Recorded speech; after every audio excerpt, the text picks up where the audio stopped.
Valerie Chapman after Cameron, if you want. Morning, Cameron. Morning.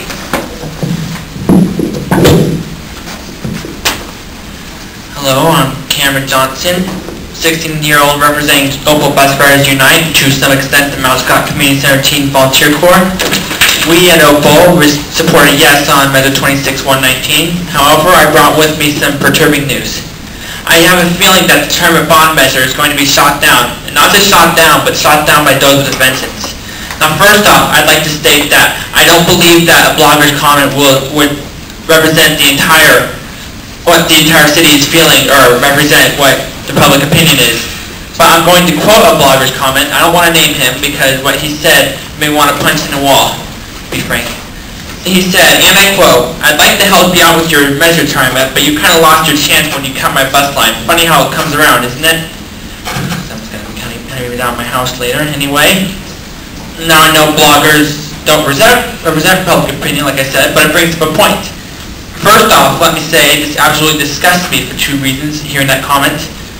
One being that vengeance is a stupid and useless thing, and two being that this guy's childish vengeance is going to cost me, someone not able to vote, new buses and bus stops if everyone were to think that way. But it does show a sign. It shows that you're changing the public view of you into negative, and that's going to cost you. Two things have been ticking riders off lately. First is the service cuts and fare increasements. The second is the focus on light rail. People have been giving you reasons to stop service cuts in the Milwaukee light rail because it impacts them.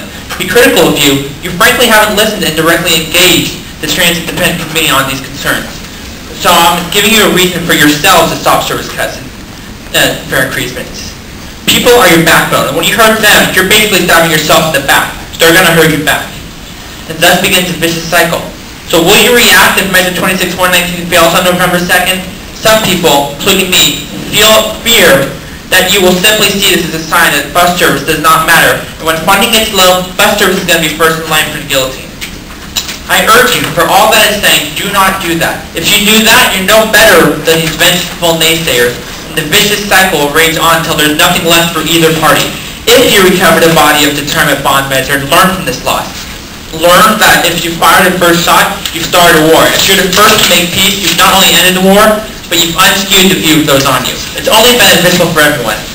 Besides, I've never won the like war anyways. Thank you, Cameron. Thank you.